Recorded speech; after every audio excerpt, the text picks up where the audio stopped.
Minutes ago, NASA's spacecraft Juno successfully entered into orbit around Jupiter after a 5-year journey from Earth.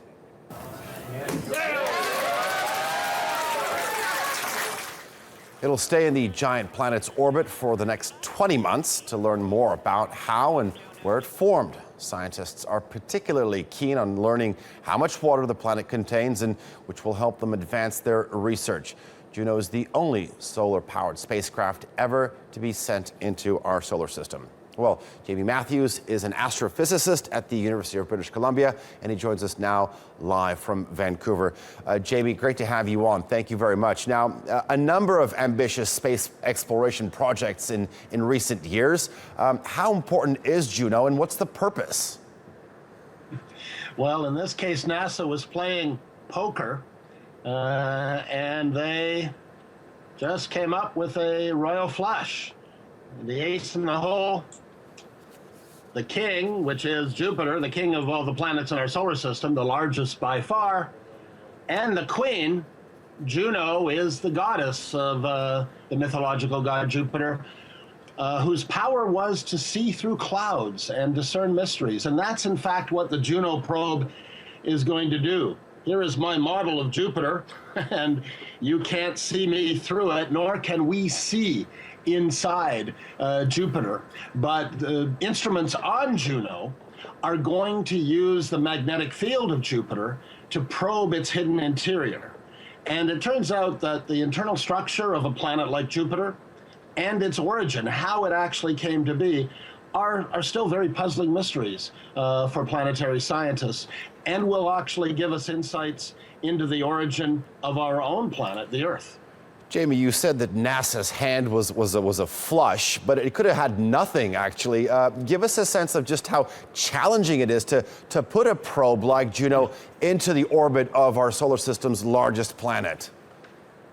Well, Juno was traveling at a speed of 250,000 kilometers per hour, and it had to skim above the cloud tops of Jupiter, point its engine in its direction of motion to decelerate it. Now, while it was doing that for 35 minutes, its engine was exposed to any micrometeoroid particles that might have been in the space on its trajectory, and if any of those had hit that nozzle of the engine, it would have disabled it. You pointed out that Juno was powered by the sun, solar panels, which is a very challenging thing to do when you're 5 times further from the sun than we are on Earth. But those solar panels were directed away from the sun during this maneuver, and then they had to be pointed back before the batteries ran out. So the clock was ticking on the lifetime of the Juno mission during those critical 35 minutes. And while Juno is intended to study the magnetic field of the planet, the magnetic field of the planet also kind of represents a danger, because it has been funneling in charged particles in very concentrated belts, kind of like the Van Allen belts of our Earth. And those are the kinds of things that can fry electronics. So Juno is a robot, and it could have happened that the robot would have had a nervous breakdown had a charged particle hit and flipped the wrong bit at the wrong time. So it was a gamble, but so far it looks like it's a gamble that's paying off. Is that why the Juno's cameras were turned off as it entered the planet's orbit? Pretty much everything was switched off, even the instruments. There's a suite of 9 instruments. They won't be switched on until later. So everything was shut down to conserve power, except the systems involved in this orbital burn, as they would call it, for the main engine and navigation system. So that's right. It's kind of like going into stealth mode, not to hide from the scientist or from anybody else, but to conserve every watt of power when you're running on batteries, and when you are basically a billion kilometers away from that source of power, the sun. Jaymie, your enthusiasm is absolutely contagious.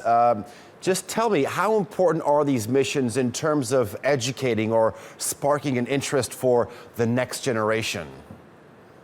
Well, Jupiter is one of the naked eye planets, one of the planets that you can see without a telescope. And so one can go out at night, look at it through a small telescope or binocular, something literally the size of Galileo's telescope 400 years ago, and see it as a world and see the moons which are going around it. And so this is a chance for us to have as close a look at this planet as we have ever had. By the way, while giving reasonably wide berths to those moons, because we now believe that there's a chance that life might exist beneath the icy crusts of some of those moons, like Europa, where there may be a subsurface ocean. And so there might be life in the same way that we find life near deep thermal vents in the deep oceans of the Earth. And so we don't want the Juno probe to actually like crash into one of those moons and possibly contaminate them when we try to find life there. We don't want to find terrestrial hitchhikers from a probe like Juno. So there's a lot of complexity here. There's a lot of science. And in the, I believe, a total of 39 orbits of the planet, and it's going pole over pole, which is a unique perspective. It's easier for us to send things in the same plane as the Earth's orbit, and that tends to be the plane in space in which the other planets and other moons tend to orbit as well. So to put this probe into an orbit over Jupiter's poles gives us, again, a unique perspective. And again, that was part of the challenge. You might wonder, hey, we've sent probes. We had the Galileo probe in orbit around Jupiter. Why weren't people so worked up and so nervous when it went into orbit? Well, that's because Juno went into a very special orbit that's going to give us a very special perspective on the largest planet in our solar system. All right.